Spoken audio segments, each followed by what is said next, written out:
Nutra, a 21-year-old New York native, was serving as an Israeli soldier when he was killed by Hamas on October 7th. Terrible news that his family only found out about last month. Joining me now are his parents, Orna and Ronen Nutra.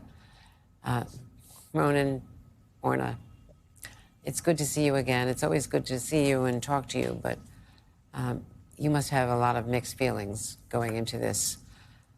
What is, for some people, a celebration, and for you as well, to, at some point, be getting him back so that he can return home for a proper burial. Orna?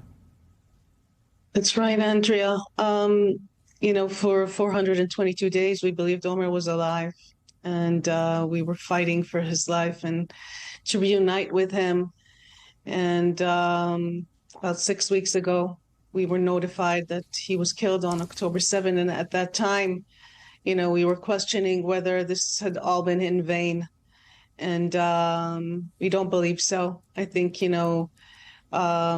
we were a part of a group that was advocating for the hostages, that hopefully we'll get to see the hostages back. And of course, Omer has not been returned to us.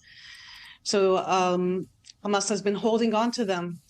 But even so, we've been waiting for this deal for over a year. And it's the feelings are mixed regardless. I think, as you previously discussed, it's a very fragile deal. And even if Omer was alive, I think this is a time of a lot of anxiety, a lot of anticipation, but also a lot of anxiety. It's mixed emotions, and for us, for sure. And we would need to hold tight to get him back and hold all the parties accountable throughout the phases of the deal to see Omer back and give him a proper burial.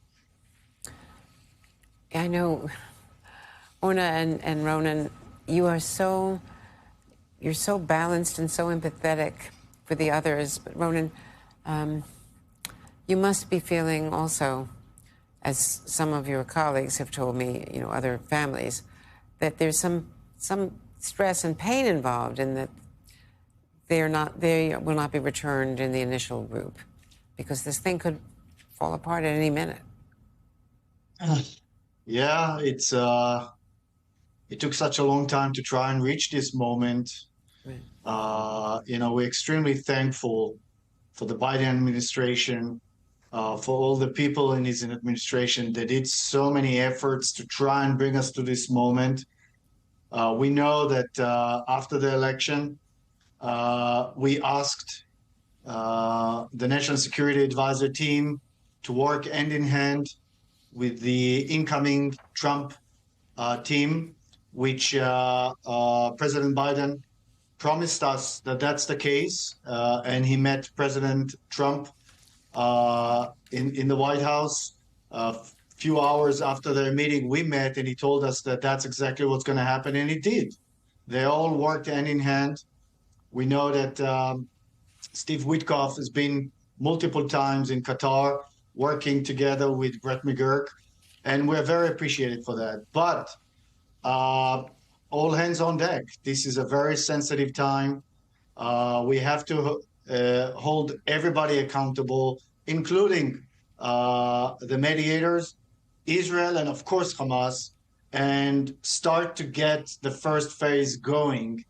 And then shortly after it starts, we have to make sure that the following stages are being negotiated. We shouldn't wait. We shouldn't hesitate. Once it starts, we need to bring everybody out because it's so fragile. And we want to get our son back. He was fighting. He was a first responder that rushed to the border to try and defend Israel from this major attack where 1,200 people were murdered, among them 45 Americans.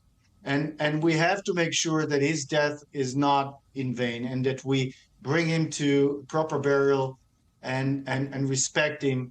Who takes bodies as negotiation chips? I mean, really, we're dealing with the worst terrorist group that just acts so brutally, not only with our people, even with their own people. But this is the deal. It's a deal with the devil, and we have to do it. and to bring the 98 people and their families some relief. And I know that the families have been invited by the inaugural committee to come to Washington to be here on Monday. Were you planning to come? Oh, yes, we're expecting to be there. We think it's really important to remain visible, to make sure that the issue is, is kept front and center. It's not a done deal by any means. Andrea, we've been saying that our life has been stuck since October 7th, and it's been a nightmare, and it's a prolonged nightmare. And until the last hostage is home, the nightmare will not be over. And, there can't be any healing or closure. It's like an open wound. And we're not there yet. So Well, the hostage families will be wearing a yellow scarf. You're welcome to look for us. Happy to see you there. And yes, we want to be visible. We want to meet all the incoming members of the Trump team and make sure that the effort will continue and will bring the crisis to an end. Well, Orna and Ronan, we were together on Capitol Hill. We've spent a lot of time together in Israel and here over these last 15 months, and we will continue. Our hearts. And thank you for your coverage. And thank you for standing thank you, with Andrea. us. We appreciate it.